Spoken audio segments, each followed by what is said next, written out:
Hoy vamos a analizar una crítica muy potente que pone frente a frente dos mundos que a menudo chocan, el de las ideas políticas y el de la realidad, la dura realidad, de quienes las viven en su día a día. Vamos a ver qué pasa cuando la teoría se da de bruces con la experiencia de primera mano.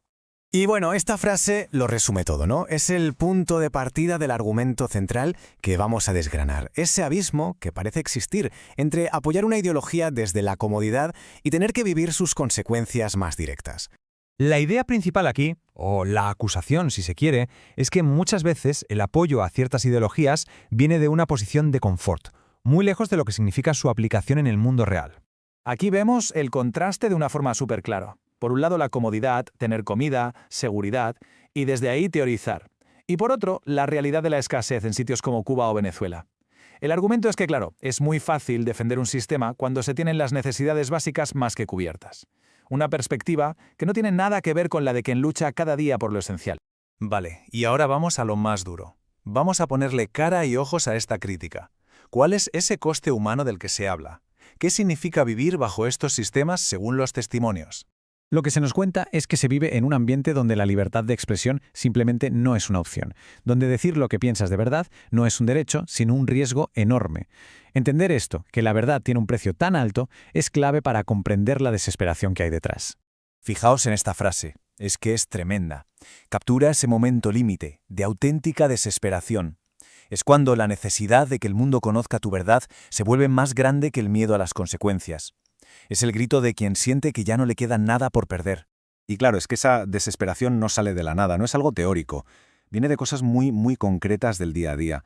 La falta de luz, de agua, no tener que comer. Cada día es literalmente una lucha por sobrevivir.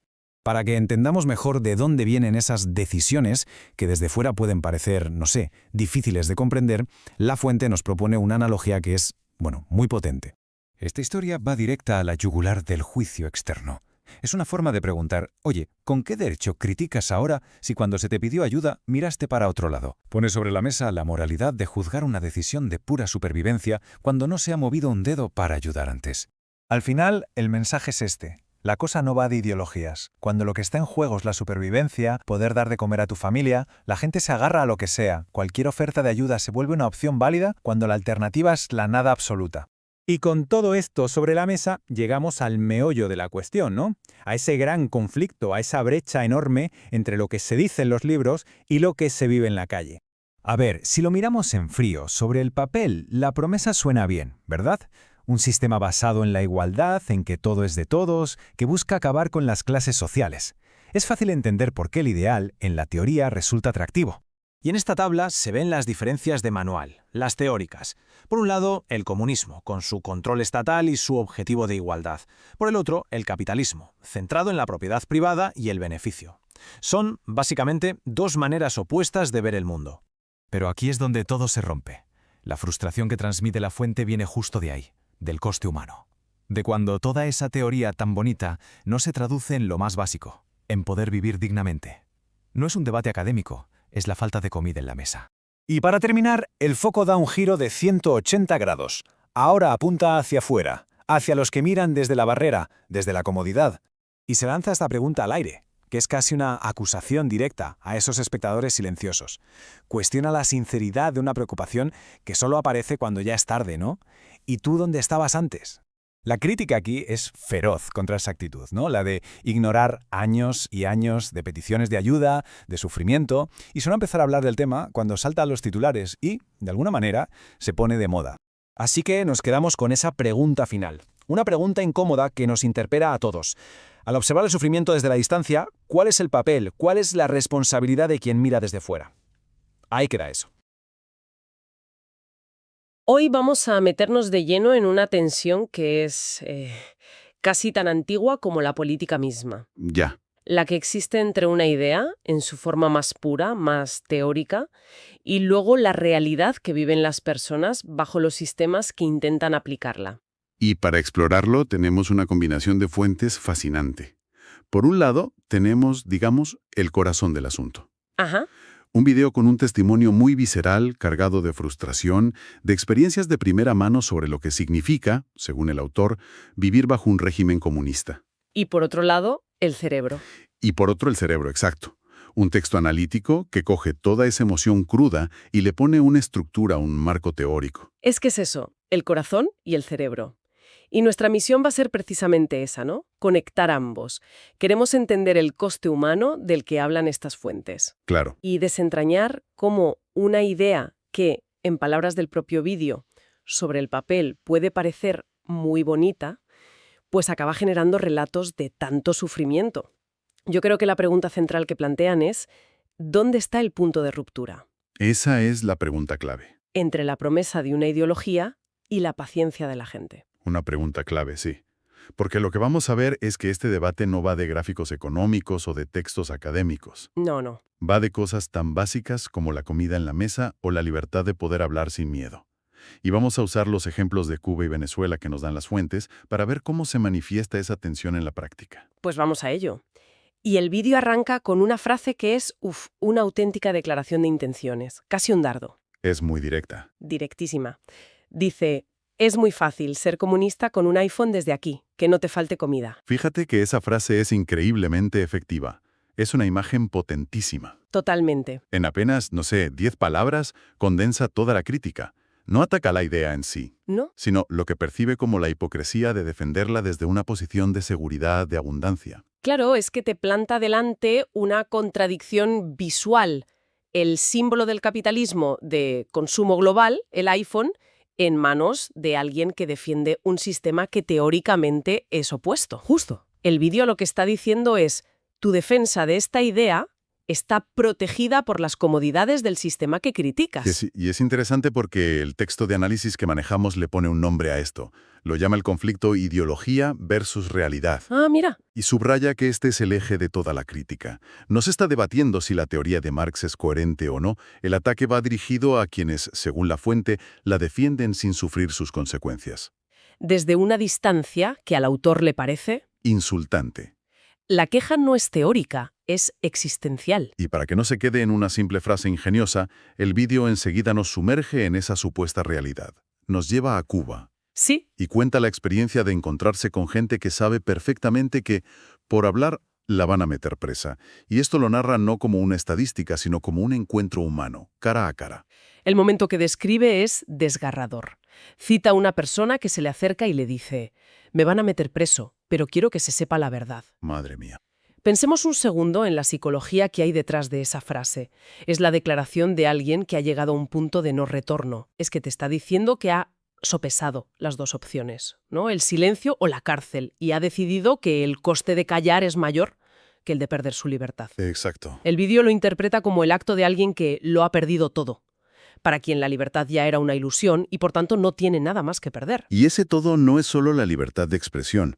El vídeo insiste en que no es una cuestión abstracta, lo ancla a lo más básico. A lo material. A lo material. No hay luz, no hay agua, la comida escasea. Es un retrato de la lucha diaria por la pura supervivencia. Y lo interesante es cómo el documento de análisis, que es mucho más frío y académico, valida esta descripción punto por punto. Coinciden tanto. Totalmente. El texto menciona explícitamente la falta de libertad de expresión, la pobreza, la falta de recursos básicos como agua y electricidad y graves carencias de alimentos. Es casi un calco. Es como si el vídeo nos diera la fotografía en primer plano, con toda su emoción, y el texto nos la describiera con un pie de foto analítico. Ya. Ambas fuentes, la visceral y la teórica, pintan un cuadro idéntico de represión y escasez. Entendido ese contexto de desesperación, el vídeo propone una analogía que me pareció potentísima para forzarnos a empatizar. ¿La del edificio? La del edificio. Nos pide que nos imaginemos un edificio de vecinos. Nosotros vivimos ahí y en uno de los pisos vive una familia a la que sus cuidadores, digamos, maltratan sistemáticamente. Vale. No les dan de comer, apenas lo justo para sobrevivir, mientras ellos viven a todo lujo. Durante años, la familia pide ayuda, grita, pero el resto de vecinos No hace nada. no hace nada. Es una metáfora muy clara de un país sufriendo bajo un régimen, mientras la comunidad internacional, pues, mira para otro lado. Sí, se entiende perfectamente. Exacto. Y aquí viene el giro. De repente aparece un millonario y le hace una oferta a esa familia. Voy a entrar, voy a sacar a vuestros maltratadores por la fuerza. A cambio, vuestro piso, con todos sus recursos, será mío. Uf. Pero eso sí, a vosotros os daré de comer cada día. Y el vídeo lanza la pregunta al aire. ¿Ustedes qué harían? Una pregunta que te arrincona moralmente. Completamente. Porque la respuesta que sugiere el vídeo es que en esa situación límite, la lección es obvia. La supervivencia. Primero priorizas tu vida, tu salud, tu futuro. ¿Aceptarías el trato? El argumento es que, aunque en teoría pierdes la soberanía sobre tus recursos, en la práctica ya no los tenías. Claro. Ya no te beneficiabas de ellos.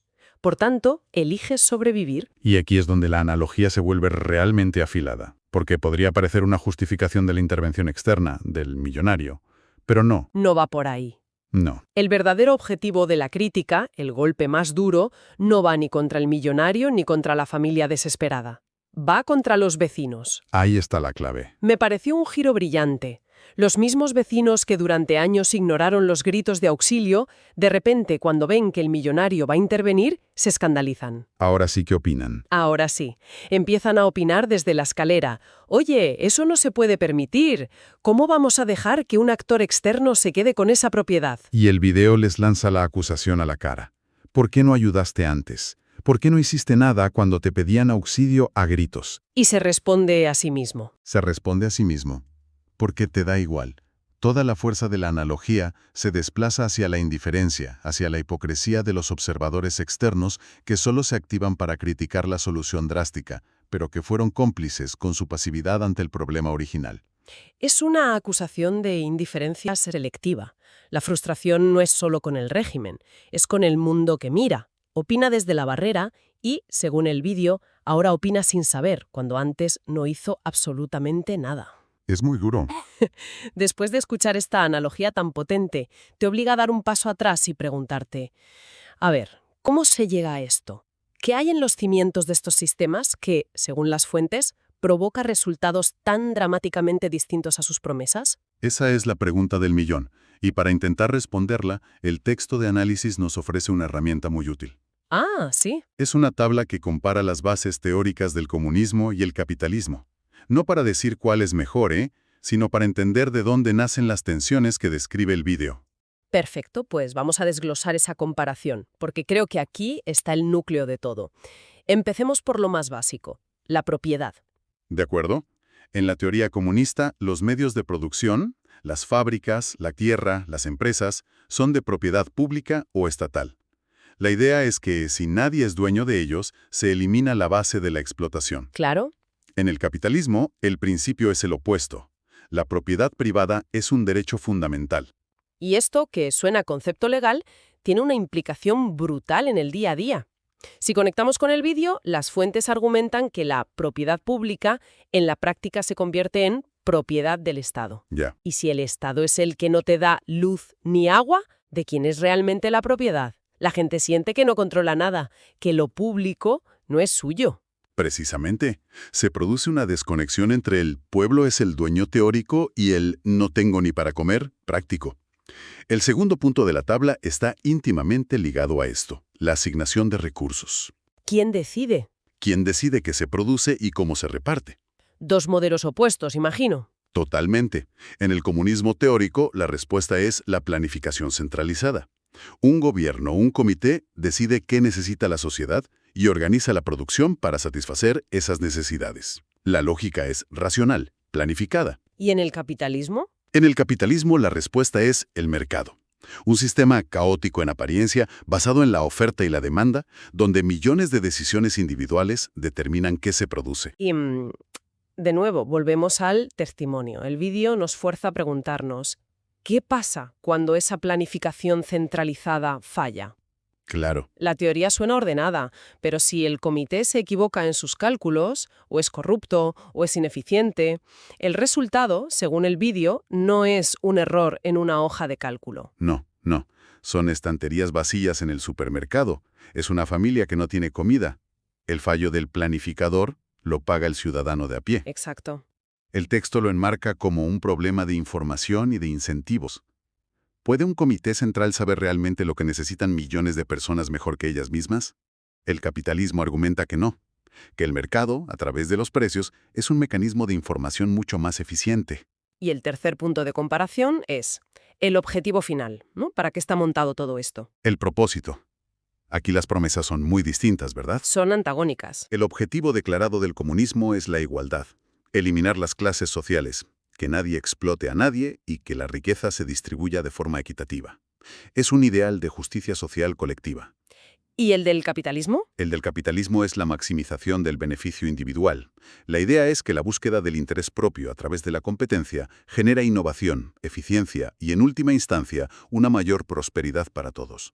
Es una visión más individualista.